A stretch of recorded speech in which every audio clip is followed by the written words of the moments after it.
Televisión Española participa en la serie documental Ingeniería Romana. Una gran producción que mostrará las obras de ingeniería más importantes de todo el imperio. 2 episodios tratarán sobre las ciudades romanas y Televisión Española ofrece ahora el primero de ellos, donde Tarragona y Cartagena son protagonistas.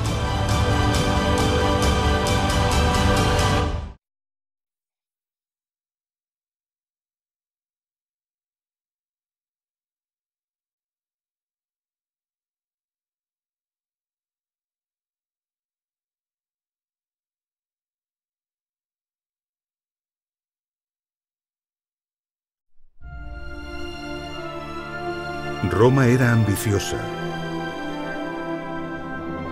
Deseaba ser una gran ciudad y progresar hasta alcanzar la máxima expresión.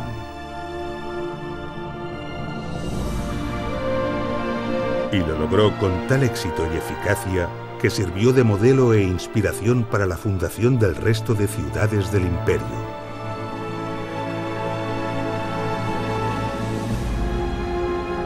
El progreso y el bienestar romano actuaron con mayor fuerza que las victorias en el campo de batalla.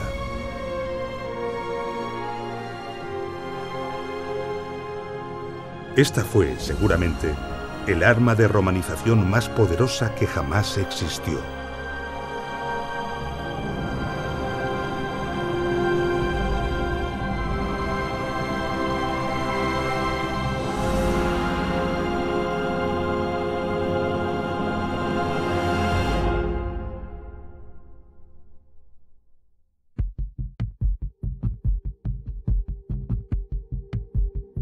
La decisión de fundar una ciudad y dónde situarla obedecía a una estrategia militar, logística o comercial.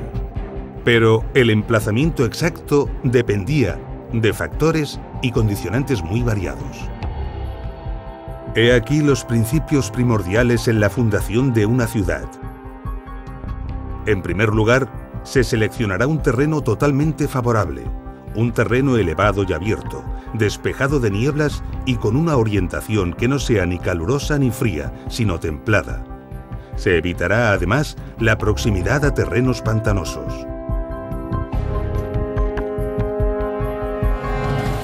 De esta forma, Marco Vitruvio Polión, arquitecto y tratadista romano, describe en su tratado sobre arquitectura los factores que se debían tener en cuenta para elegir el emplazamiento de una ciudad. En él considera multitud de factores, como por ejemplo que la cuadrícula de la ciudad debía estar orientada según los puntos cardinales, pero que esta orientación debía ser alterada según la dirección de los vientos dominantes. Y así continuaba con muchos detalles, como la orientación respecto al sol, la distribución alternativa de la cuadrícula según fuera una ciudad de interior o de costa, y un largo etcétera.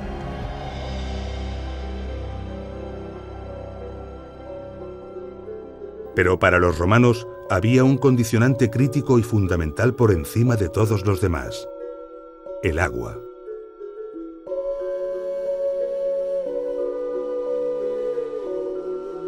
Los romanos sabían que el agua era un elemento fundamental de progreso y bienestar y que debía llegar abundantemente hasta el corazón de la ciudad. Gayo Plinio Cecilio II, escritor, científico, naturalista y militar romano, más conocido como Plinio el Viejo, no pudo ser más explícito y rotundo cuando dijo: «Son las aguas las que hacen la ciudad».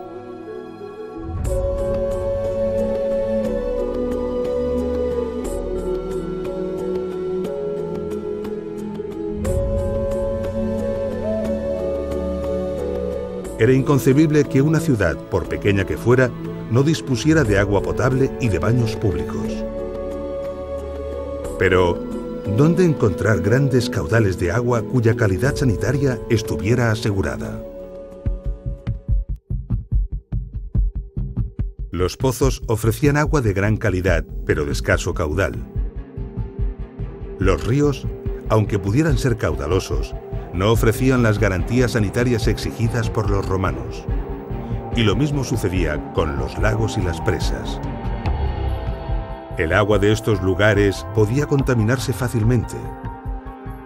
El agua de lluvia podía ser almacenada, pero no para beber, porque el agua retenida acaba siendo fuente de enfermedades. Solo había una solución posible: captar el agua en los ricos y poderosos manantiales de las montañas. Por lo tanto, antes de fundar una ciudad y escoger su emplazamiento definitivo, era fundamental certificar la existencia de manantiales suficientemente potentes y constantes que, con independencia del clima y las estaciones, asegurasen un suministro ininterrumpido de agua de calidad a los habitantes.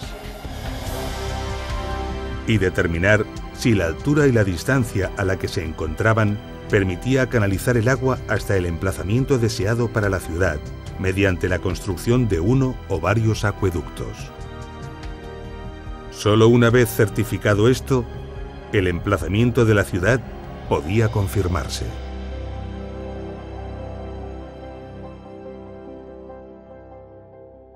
Con el emplazamiento confirmado, se procedía a la delimitación del terreno mediante un ritual que los romanos habían heredado de los etruscos. Un augur confirmaba si el lugar resultaba propicio para los dioses. En cualquier caso, el augur confirmaba un emplazamiento ya escogido por los ingenieros. Luego, se procedía con la inauguratio. En un punto central del espacio elegido se abría una fosa y se introducían en ella ofrendas y tierra del lugar de origen de los fundadores. Después, se marcaba el perímetro de la ciudad con un arado tirado por una yunta de bueyes guiada por un sacerdote. Sobre este perímetro se situaría la muralla defensiva de la ciudad. Después, un mensor calculaba y delimitaba las zonas en el interior de este espacio. Finalmente, un sacerdote oficiaba la consagración mediante un sacrificio en honor de la tríada capitolina, formada por los dioses Júpiter, Juno y Minerva.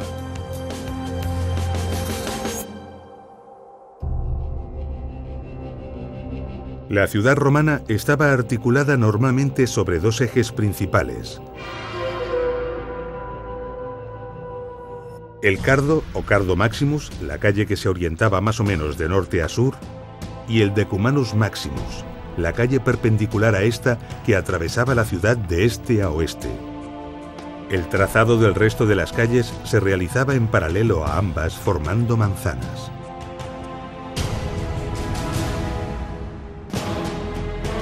El núcleo de la ciudad era el foro. Se trataba de una gran plaza porticada, por lo general rectangular, donde se hallaban los principales edificios públicos.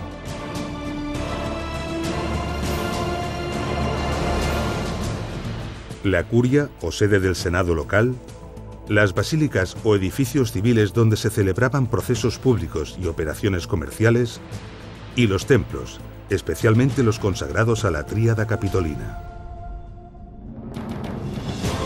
En las proximidades del foro se encontraban los mercados, y más allá, los edificios públicos dedicados al ocio y a los espectáculos, tales como las termas, el circo, el anfiteatro y el teatro. Este era el modelo ideal de ciudad romana, heredado del modelo hipodámico griego. Este modelo se puede comprobar fácilmente en muchas de las ciudades que han logrado conservar su huella en el territorio gracias a las imágenes de satélite. Por ejemplo, en Mileto, de origen griego, cuyo trazado reticular fue planeado por Hipódamo de Mileto, convirtiéndose en el arquetipo del diseño urbanístico que seguirían las ciudades clásicas. O en Timgad, también llamada Tamugadi, en Argelia, colonia romana. Se aprecia perfectamente el perímetro amurallado, el Cardo Maximus, el Decumanus Maximus, el foro en el núcleo de la ciudad y en sus cercanías el teatro.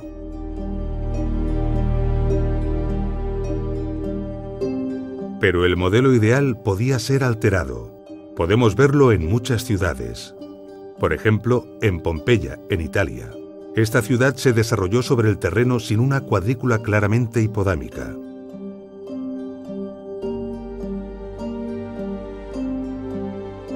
También en Palmira, en Siria, de origen nabateo, capital de la reina Zenobia, que finalmente fue conquistada y ampliamente romanizada.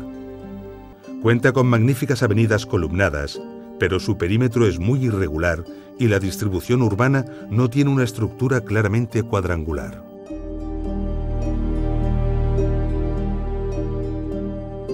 Pero en ocasiones el modelo podía alterarse considerablemente. Cuicul, colonia romana en Argelia, es un buen ejemplo.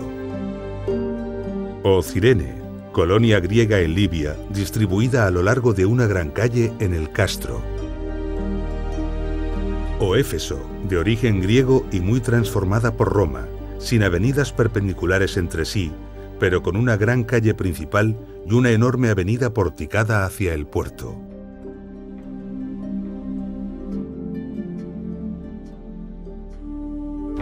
La mayoría de las ciudades romanas eran obras colosales que abarcaban enormes extensiones.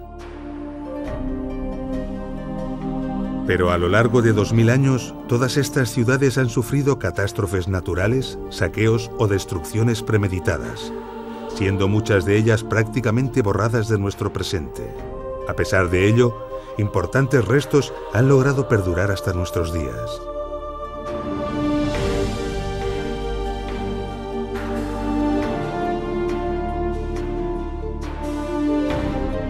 Pero resultó que el emplazamiento escogido para algunas ciudades romanas fue tan idóneo y ventajoso que tras la desaparición del imperio, nuevas ciudades fueron construidas exactamente en el mismo lugar. Algunas de estas ciudades han perdurado hasta nuestros días y son el resultado de una evolución urbanística de más de 2000 años. En la actualidad, estas ciudades son maravillosos yacimientos arqueológicos.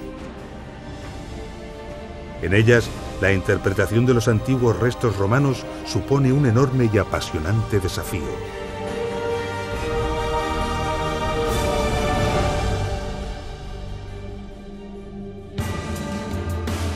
Año 218 a.C.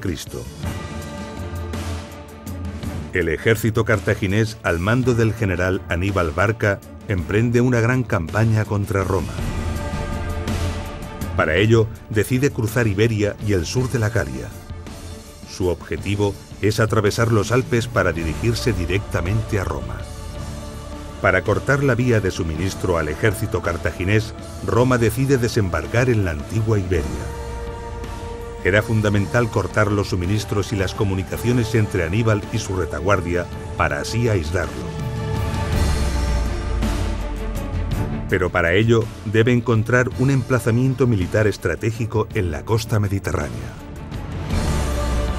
El general Gneo Cornelio Escipión dirige a las legiones romanas con la misión de encontrar este lugar idóneo. Y lo halla en una elevación costera desde la que se dominaba una bahía propicia para construir un puerto. Allí se levantó un campamento y luego una ciudad. Es la aparición de Tarraco, la puerta de Roma en Hispania.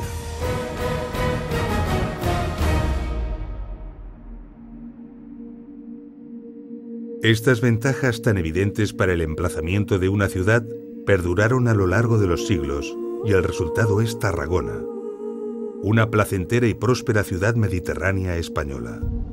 Tarragona, que ha heredado su nombre de la antigua Tarraco, es una de esas ciudades modernas levantadas sobre múltiples ciudades antiguas.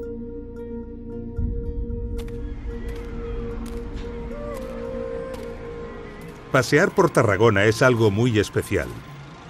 El hecho de que Tarragona esté exactamente en el mismo emplazamiento que la antigua Tarraco hace que al caminar, la historia te salude a cada paso. En los próximos minutos asistiremos a un gran espectáculo en el que comprenderemos la grandeza y esplendor que se oculta tras cada una de estas piedras.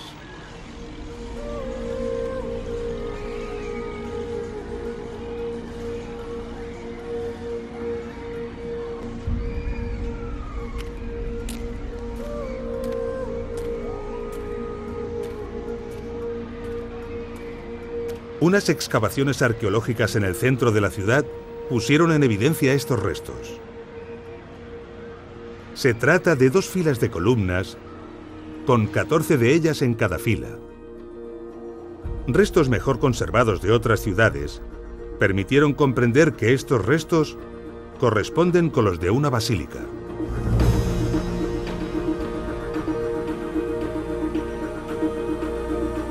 Era un gran edificio de 3 naves. La nave central estaba más elevada que las laterales, hecho que favorecía la iluminación del interior. Esta basílica era la basílica jurídica, el lugar donde se formalizaban los temas legales como contratos y juicios, pero también actos de culto al emperador. Se trataba de un edificio integrado en el corazón de la ciudad, el foro local. Este contaba también con una plaza de unos 58 por 52 metros. A su alrededor se abría un pórtico de unos 6 metros de anchura, formando así la zona comercial más importante de Tarraco.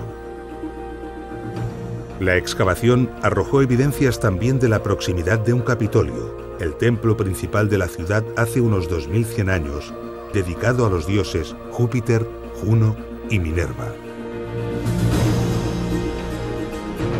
Si pudiéramos ahora contrastar lo que acabamos de conocer con la realidad, vislumbraríamos rápidamente que la Tarragona actual tendría dificultades para competir en grandeza y esplendor con la antigua Tarraco.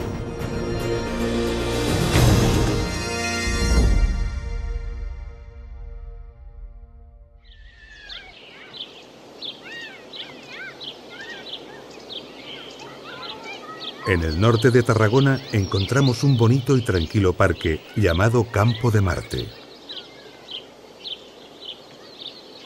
Es un lugar que nos traslada al pasado y nos ofrece paseos silenciosos y reflexivos. Este parque está situado al pie de las antiguas murallas romanas de Tarraco. Estas murallas son excepcionales por diversas razones. Primero, porque son una de las construcciones romanas más antiguas conservadas fuera de Italia. Segundo, porque a pesar de esta antigüedad, son de las mejor conservadas del mundo. En su diseño, se emplearon en los 3 primeros metros unos megalitos que sirven como refuerzo para los impactos de las máquinas de guerra y también para constituir una excelente cimentación.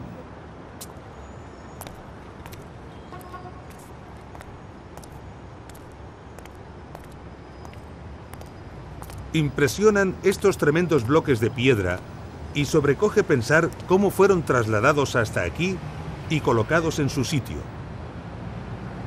El peso de alguno de ellos debe de sobrepasar las 30 toneladas.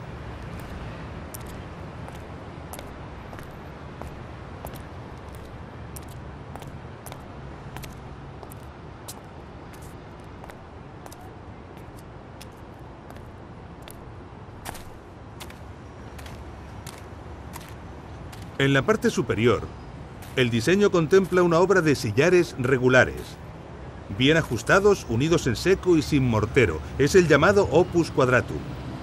Muchos de estos sillares presentan marcas incisas que recuerdan obras similares alzadas en Italia.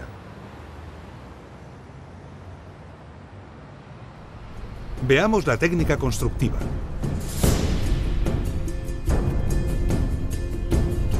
La base de la muralla tiene unos 5 metros de ancho. A ambos lados se situaban los megalitos y el interior se rellenaba con piedras gruesas y tierra. Después se situaban los sillares, bien trabajados, perfectamente ajustados y unidos en seco. Cada pocos metros se colocaban otros transversalmente, formando muros interiores. Con esta técnica se lograba un esqueleto interior que reforzaba y aumentaba considerablemente la resistencia de la obra. Se creaban además compartimentos independientes que no comprometían al resto de la muralla en caso de que se abriera una brecha.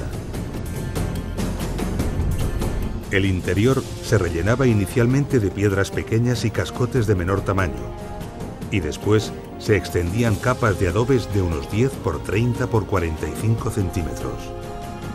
La altura total de la muralla alcanzaba los 10 o 12 metros y la anchura en la parte superior unos 4 metros. Suficiente para habilitar una zona de vigilancia conocida como Paso de Ronda.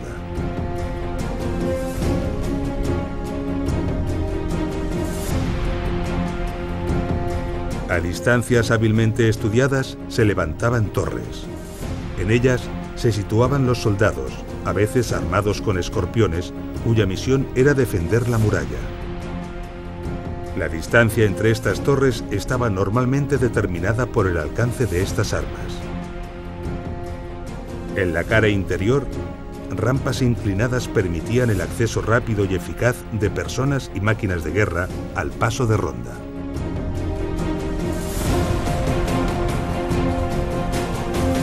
En la actualidad, la parte conservada de la muralla de Tarragona envuelve solo parcialmente el núcleo antiguo, pero en su momento se extendía a lo largo de todo el perímetro de la ciudad, unos 5 kilómetros.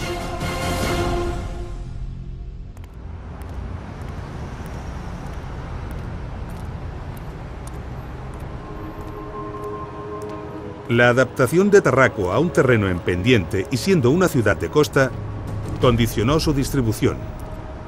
Esto la sitúa claramente en el grupo de ciudades que se apartan del modelo ideal romano. También contribuyó el hecho de ser una ciudad tan importante como lo era una capital de provincia. Tarragona es una ciudad de gran hospitalidad y con un maravilloso clima mediterráneo. Parece que esto ya era así hace 2000 años, porque los textos antiguos ya hablan de que Tarraco tenía una población cordial y su clima parecía una eterna primavera. Así, la población de Tarraco era importante. Tenía un gran comercio y muchos visitantes, y los edificios de espectáculos estaban dimensionados en consecuencia.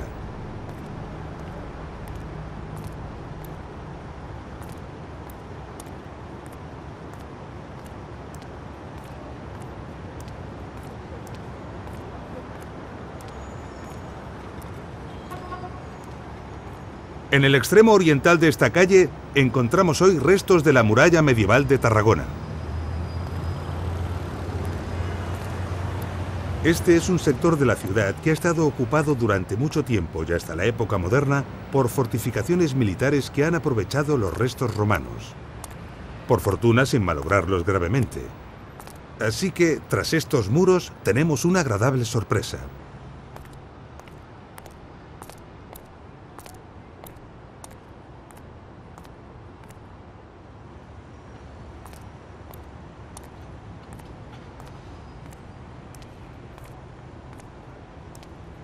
Aquí tenemos los 3 únicos arcos que han sobrevivido de los 55 que formaban la fachada del circo. Tienen 7 metros de altura. Realmente impresionantes. Podemos ver que la fachada está construida con sillares trabajados con esmero. En el interior, otros más pequeños de tipo sillarejo. Y las bóvedas vemos que están elaboradas con el famoso hormigón romano.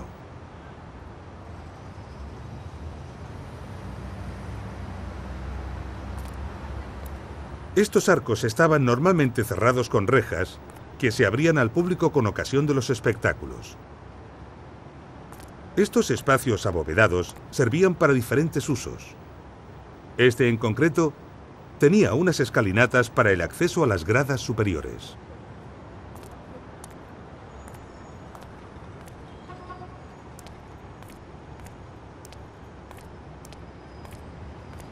Desde este lugar podemos ver los arcos que se conservan. Y desde aquí tenemos las cimentaciones de los que no han conseguido perdurar.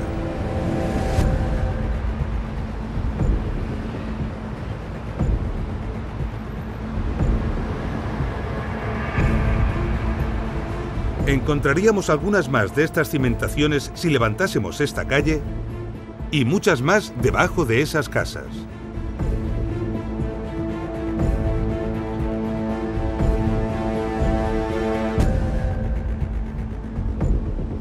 Allí se insinúa claramente la forma de las gradas.